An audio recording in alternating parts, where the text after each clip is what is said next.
This is Frugal Panda. Real quick, this will be a video of nothing but the motor sounds and the performance of the Lectric XPremium.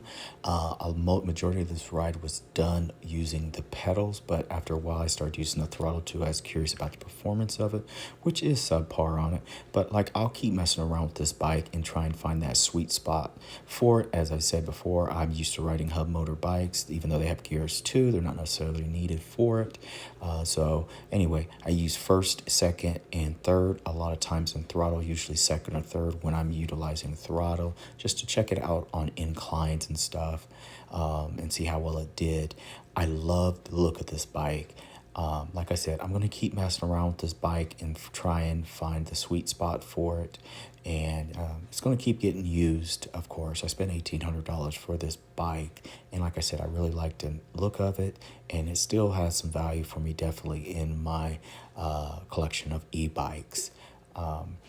It's just something to get used to. It's a mid-drive bike, everyone. So, but look at it, make your decision. Do you want this type of bike or do you want a hub motor bike? And there will be a video of my Rad Mini, which is a hub motor bike, which is the Rad Expand 5, basically. And you can decide. And that ride was done with nothing. 95% of the time was nothing but throttle.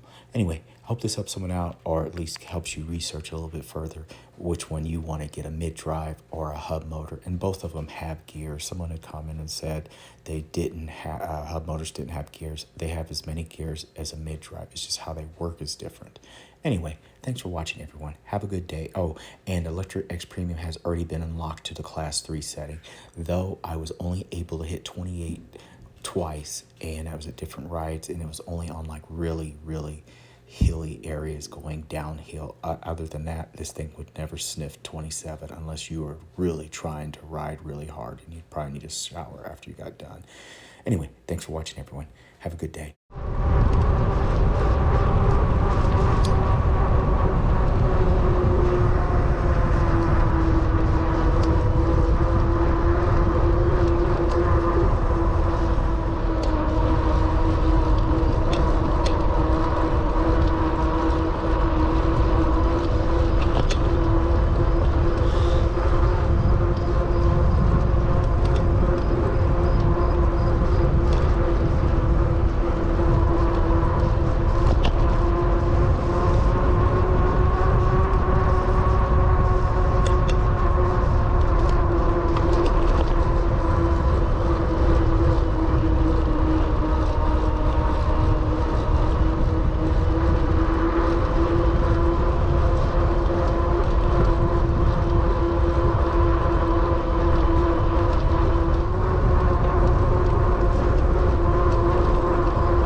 it's a dog going up hills.